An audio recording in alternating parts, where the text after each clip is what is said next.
बड़ा कुर्ता पैजामा झाड़ के घूमते हैं, तो जरा उनसे पूछिए ना कि केकर खाता में 15 लाख पहुंचे लो। ये साबित करके बताओ कि नरेंद्र मोदी अति पिछड़ा वर्ग से आता है।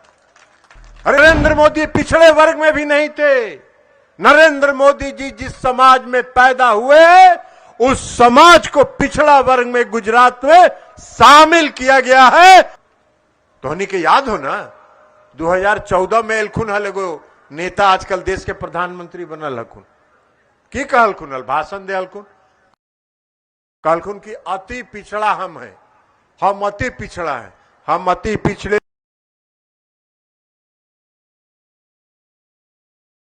वर्ग के लोग आपसे आग्रह हैं भारतीय जनता पार्टी को और भारतीय जनता पार्टी के नेताओं को हम इस केआर के मैदान से चुनौती देते हैं। यह साबित करके बताओ कि नरेंद्र मोदी अति पिछड़ा वर्ग से आता है। अरे नरेंद्र मोदी तो पिछड़ा वर्ग भी नहीं थे। नरेंद्र मोदी पिछड़े वर्ग में भी नहीं थे।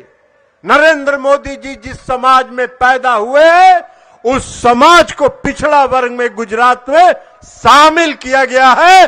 सन 2000 में जब इस देश के प्रधानमंत्री आदरणीय अटल बिहारी वाजपेयी थे, अति पिछड़ा कहां से बन गए?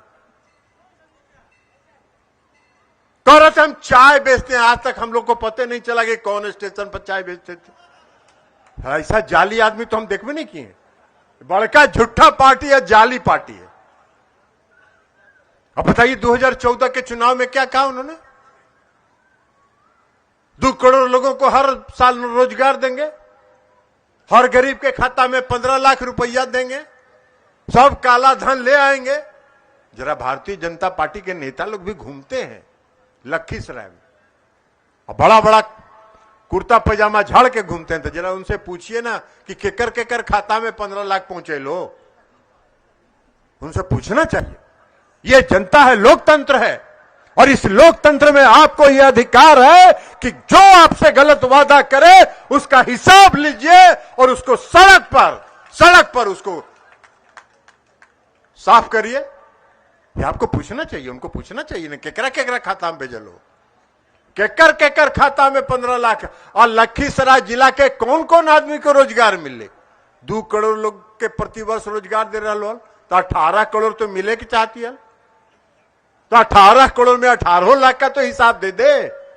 नहीं देगा, नहीं देगा, इसलिए कि उस पार्टी का नाम है बड़का झूठा पार्टी, और बड़का झूठा पार्टी का काम है झूठ की खेती करना और झूठ की खेती पर यह करना। आज आप सब लोगों का प्यार मिलता है, हमको स्नेह मिलता है।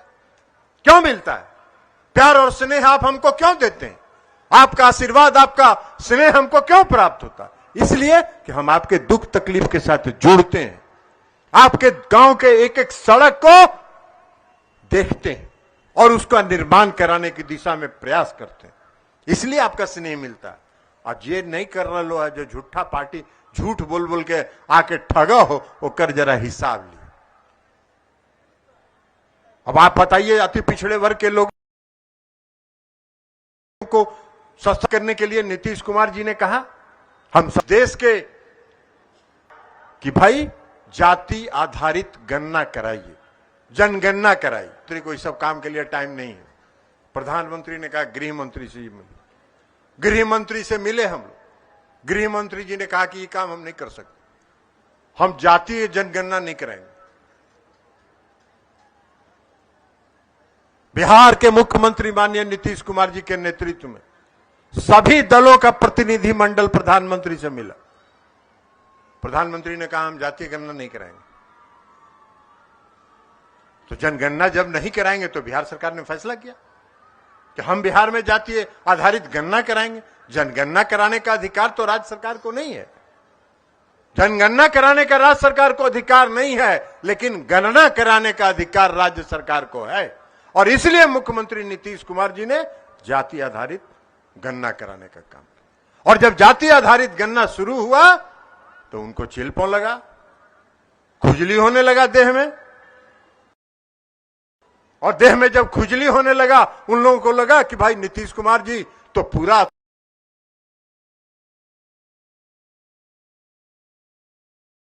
पिछड़ा वर्ग का वाजिब गणना करके रख देंगे कि कितना प्रतिशत है, तो विरोध शुरू किए। सबसे पहला काम उन्होंने क्या किया, आप सब लोगों को मालूम है, नगर निकाय का चुनाव हो रहा था। नगर निकाय के चुनाव में नीतीश कुमार जी ने जो 2007 में नगर निकाय के चुनाव में जो अति पिछड़े वर्ग को उन्होंने आरक्षण दिया था 20% का, उस आरक्षण को चैलेंज किया हाई कोर्ट ने उसको रोक दिया चुनाव को। और सब भाजपा के नेता जितने थे देश भर के टांग रहे थे, दोनों पैर उठा के चिल्ला रहे थे और कह रहे थे में नगर निकाय का चुनाव नहीं होगा। और आरक्षण के साथ नगर निकाय का चुनाव हुआ। सबसे पहले नीतीश कुमार जी 2005 में आए। अभी हमने कहा कि न्याय के साथ विकास, सबसे निचले पिछले पायदान में जो लोग खड़े हैं उन सबको सशक्त करने का काम नीतीश कुमार जी ने किया। अति पिछड़े वर्ग को 20% का आरक्षण दिया उन्होंने, अनुसूचित जाति जनजाति को आरक्षण दिया उन्होंने, और 50% महिलाओं को आरक्षण उन्होंने दिया। महिला सशक्तिकरण के मामले में बिहार देश भर में 1 नंबर पर है और 1 नंबर पर है, उन्होंने दिया। ये सबसे निचले पिछले पायदान में खड़े थे, तो इनको तो लग रहा है कि भाई नीतीश कुमार जी तो बड़ा भारी काम किए हैं, नीतीश कुमार जी तो बड़ा भारी ताकत है। अति पिछड़ा वर्ग आए और अति पिछड़ा वर्ग उनकी ताकत है, और उसी ताकत को तोड़ने के लिए 2014 में नरेंद्र मोदी जी अति पिछड़ा बन गए। नरेंद्र मोदी अति पिछड़ा बन गए सिर्फ नीतीश कुमार जी के ताकत को तोड़ने के लिए, जबकि हमने बताया आपको कि वो पिछड़ा वर्ग में भी नहीं थे। 2000 में पिछड़ा वर्ग में शामिल हुए तो अति पिछड़ा कहां से होगा। लेकिन नीतीश कुमार जी से भय था, आज भी उनको भय है। आज देखे हम अखबार, छत्तीसगढ़ में इस देश के गृह मंत्री का भाषण कि हम जातीय जनगणना के खिलाफ नहीं है। अरे जातीय जनगणना के खिलाफ नहीं है देश के गृह मंत्री जी, तो ऐलान करिए कि हम पूरे देश में जातीय जनगणना कराएंगे। अगर साहस है तो ऐलान करिए। अगर अति पिछड़े वर्ग को न्याय देना चाहते हैं ऐलान करिए। नहीं करिएगा इसलिए कि आपकी आदत है, आपका ये फितरत है कि वादा करिएगा चुनाव में और चुनाव के बाद कह दीजिएगा कि अरे वो तो जुमला था। ऐसा जुमला तो चुनाव में कहा जाता है, जैसे 2 करोड़ रोजगार और 10 लाख रुपया के बारे में आपने कह दिया, तो वैसे ही काम करिएगा। तो ये सब बड़का ठग पार्टी है, झूठा पार्टी, इस सबसे सतर्क रहने की जरूरत है। लेकिन आज नीतीश कुमार जी ने बिहार में जाति आधारित गणना कराई और जाति आधारित गणना की रिपोर्ट प्रकाशित हो गई। जब जाति आधारित गणना शुरू हुआ तो फिर पटना हाईकोर्ट में मुकदमा हुआ और उसको रोकने का प्रयास किया गया। पटना हाईकोर्ट ने 1 महीना के लिए रोक भी दिया, लेकिन जब अंतिम सुनवाई पटना हाईकोर्ट ने किया तो पटना हाईकोर्ट ने कहा सही है, राज्य सरकार को पूरा अधिकार है अपने राज्य के अंदर पिछड़े लोगों के लिए नीति बनाने का अधिकार उनको है।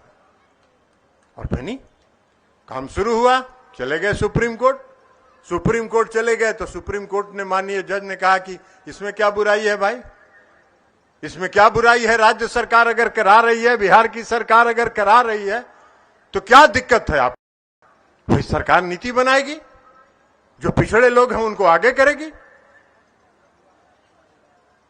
तो नहीं माने।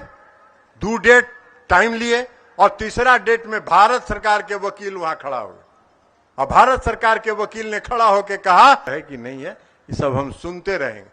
तो उसने कहा कि रोक दीजिए, उसने कहा एकदम नहीं रोकेंगे, और आज तक नहीं रुका। और जाति आधारित गणना बिहार में हुई, उसकी रिपोर्ट प्रकाशित हुई और कल से विधानसभा का सत्र शुरू हो रहा है। नीतीश कुमार जी विधानसभा में रिपोर्ट पेश करेंगे और पेश करने के बाद जो आगे की नीति बनानी है उसकी नीति भी बनाएंगे, उनको सशक्त करने की नीति बनाएंगे। ये सब काम कर रहे हैं नीतीश कुमार।